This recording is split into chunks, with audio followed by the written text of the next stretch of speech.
Daniel and Cayelin, let's talk about the importance of shamanic astrology these dynamic times. It's very much needed in this world, so please. Yeah, I would love to share about that. I think maybe a starting point would be to speak of a phenomena that I first became aware of in the 1980s. And there's different words for it now: the turning of the ages, the galactic alignment. A subset of that was the 2012 issue. And it has to do with where we are in the greater world calendar. We've never really put our attention on any one specific date, but rather a zone.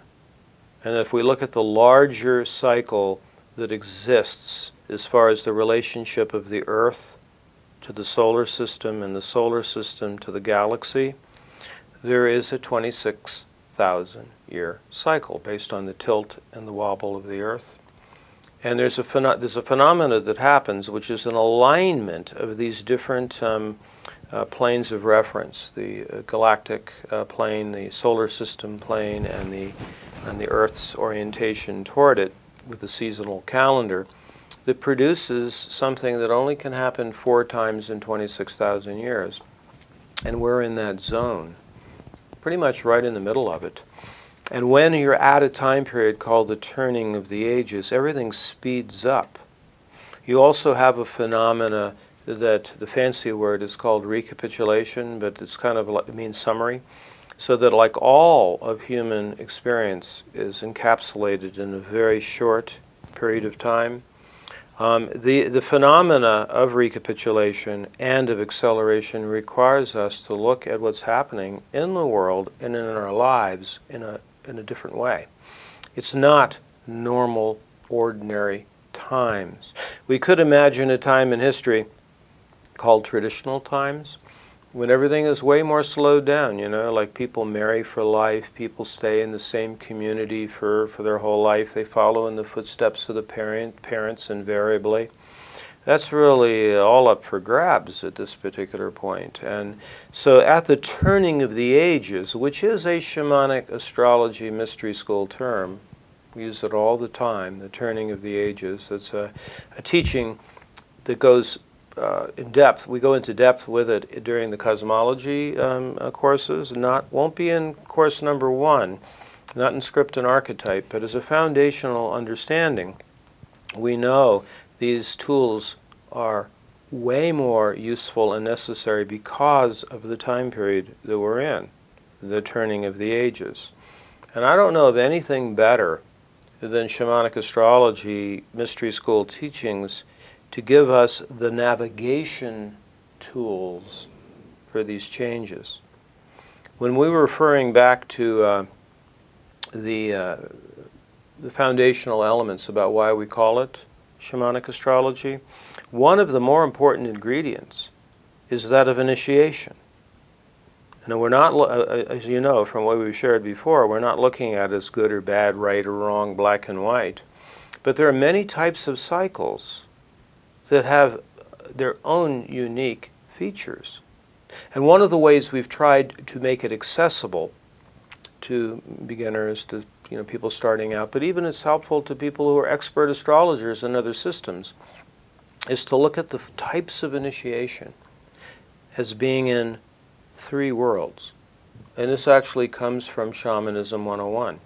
So there is the upper world, sometimes called the celestial world. There's the middle world, sometimes called the real world, objective reality. The world we live in. Objective reality, which seems to operate a lot of the time by linear cause and effect.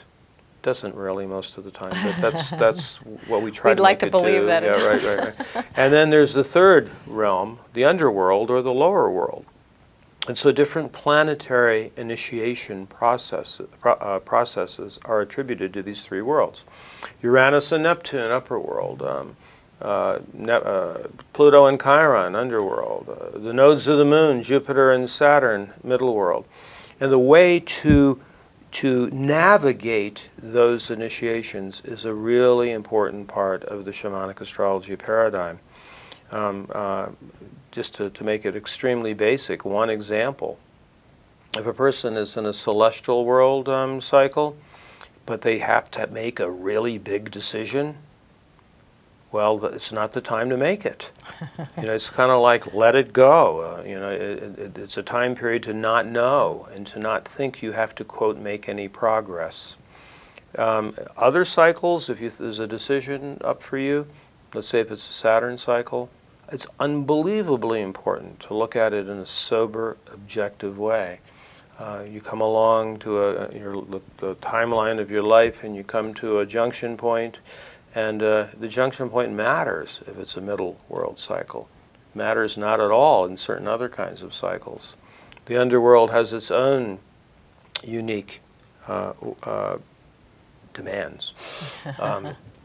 Usually the underworld cycle is when all the things you normally do to handle a challenge don't work. You can't power your way through it. You can't detach from it.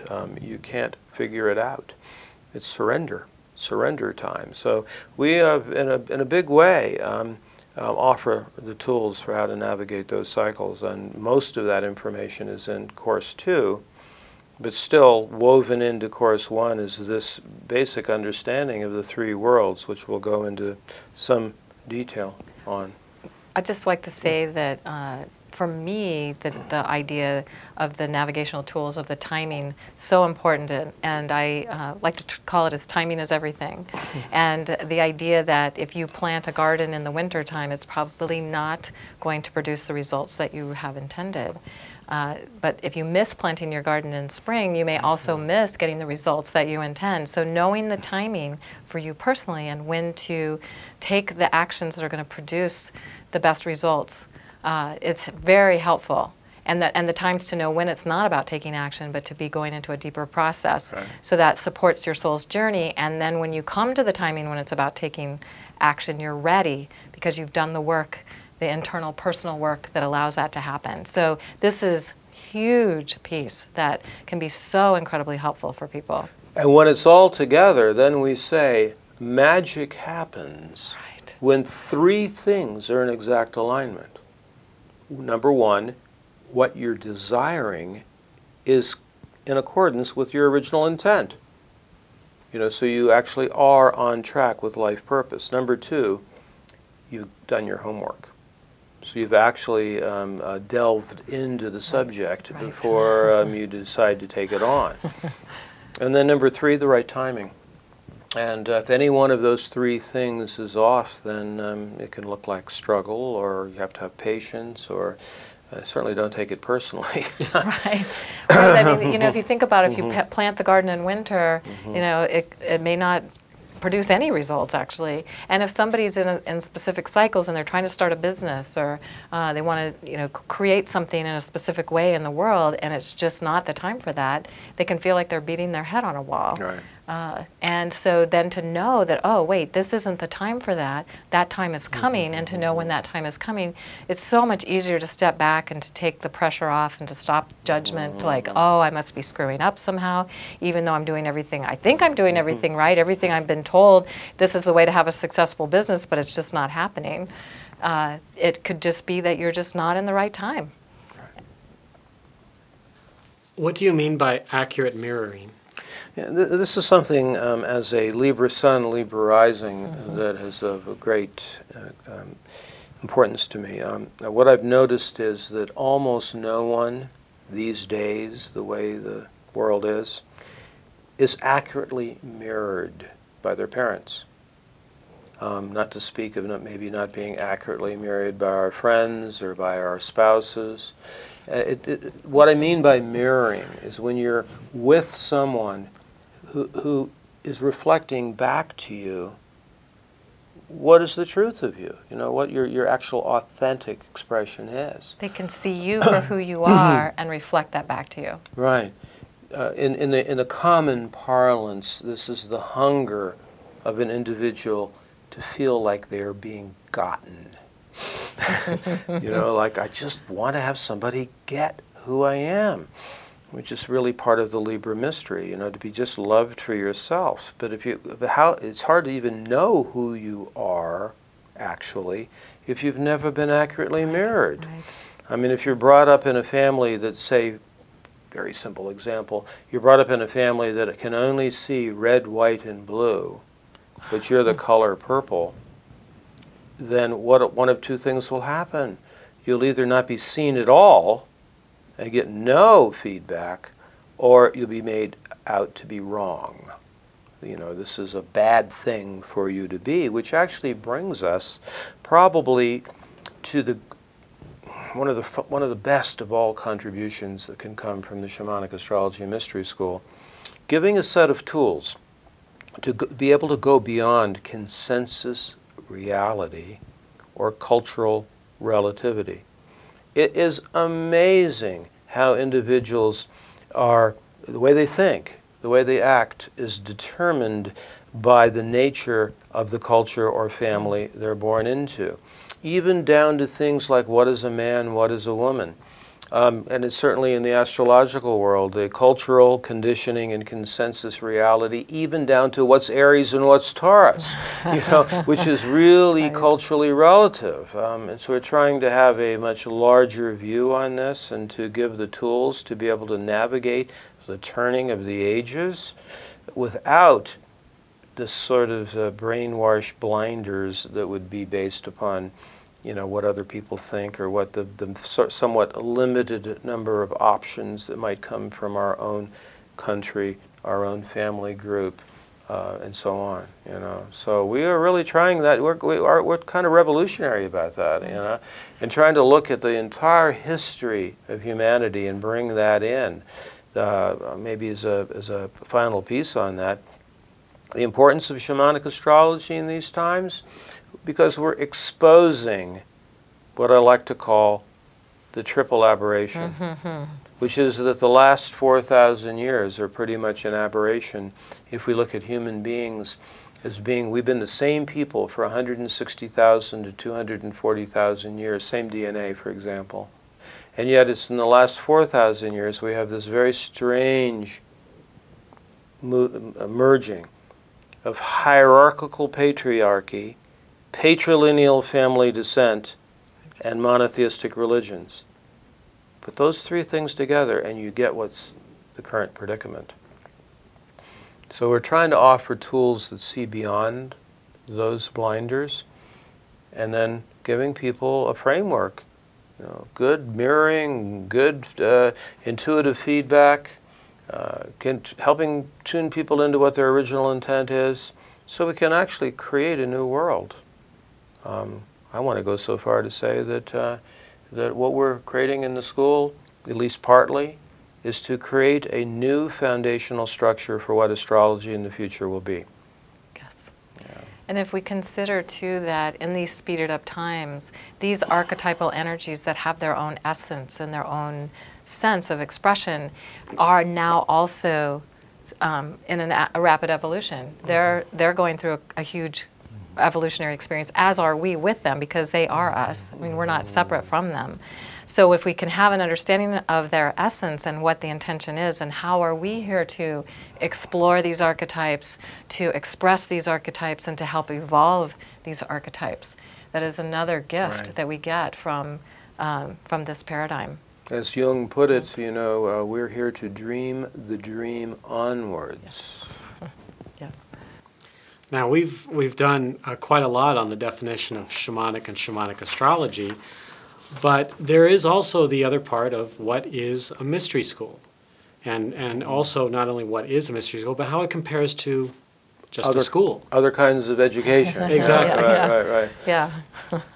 So, for example, in the history of humanity, one of the things that does not happen in a mystery school is an attempt to recruit members. You know, in other words, for the most part, in a mystery school, you make it available. We want people to know this exists, but people will receive a call, and they'll come to be in the school. But to take it a step further, mystery in mystery school does not refer to occult hidden secret things per se. It refers to great mystery. So if we go back to the spiritual foundations of the system, or even back to the foundational principles themselves, as above, so below, as within, so without, which is the way we perceive the great mystery. And it cannot really be spoken of in any kind of intellectual way. I think we've come to the conclusion that if we had to say, is it male or female, the original essence is more feminine than masculine, but it doesn't make one better than the other. They work together in a particular way. But as far as what God or the one thing or higher power, or however you want to say it, we just call it great mystery, which is basically the way it's been done throughout the world among indigenous people, in the varieties of shamanic traditions that have existed around the planet. So if you're in a mystery school, that means you're dedicated to this inquiry into great mystery. And to know that great mystery is really running the show. And if we could somehow form a reciprocal relationship in some way, to know that we're connected to it, not separate from it, well, then that's what the mystery school is about. This is the Shamanic Astrology Mystery School. And it's designed to assist people in forming a relationship with great mystery, but then on a personal level, to be somewhat, more and more all the time, in touch with what our own original intent is, which these days, as I look around, almost everyone who ever comes for a reading these days, what they want to know is their purpose, which is very much related to questions of meaning. What is the meaning of this whole thing, Does it have a purpose? And how do I connect in with that overall meaning and purpose? So sure, we have classes. Schools have classes. Educational systems have classes. Whenever we can do an in-person class, it's in a circle. It's not like, Rows. with the all-knowing one teaching. It's like in a circle, non-hierarchical. So that's about the best I can do on that. Otherwise, I would have to say that to answer the question, what is a mystery school? It's part of great mystery. Well, it's also, I think that we could say that the intent of the Shamanic Astrology Mystery School is to empower people with tools that help them to determine their own life. So this isn't about, creating some kind of dogma or some kind of system that people need to follow in order, like if you go and you do these practices, or you are in this kind of religious organization or whatever it is, and you follow their rules, you'll have a better experience. This is about getting empowered to figure it out for yourself, to get in tune with what your own knowing is, and to have that be supported in a way that perhaps you don't get in mainstream life. And also back to the beginning of what we're discussing here about a mystery school, it's not secret or hidden. In fact, one of the factors that makes the turning of the ages such an absolutely unique time is that all the secrets are being revealed. So we're trying to create a sacred context for the revelation of these mysteries. And if you think about historically, these were the mysteries that were kept from the people. Right, There were only an elite few that had them, and they would use them to have power over others. And our intention is to give them to anybody who wants them, so that they can be empowered. Correct. Yeah. Yeah. So we have done this for the purpose of giving the introduction to course number 1 of the webinar series. And if you happen to be listening to this not part of the course, maybe it will inspire you to join us in course 1 on script and archetype in the Shamanic Astrology Mystery School. And it's always a pleasure doing stuff together with you. I mean, what an amazing collaborator you've been in the way the school has developed. It's been a joy all these many years. Well, thank you both. Thank you, Daniel. Thank you, Cayelin. And thank you for joining us for Lesson 1 and Class 1 of Script and Archetypes, and to all of those, to dream the dream onward. Thank you.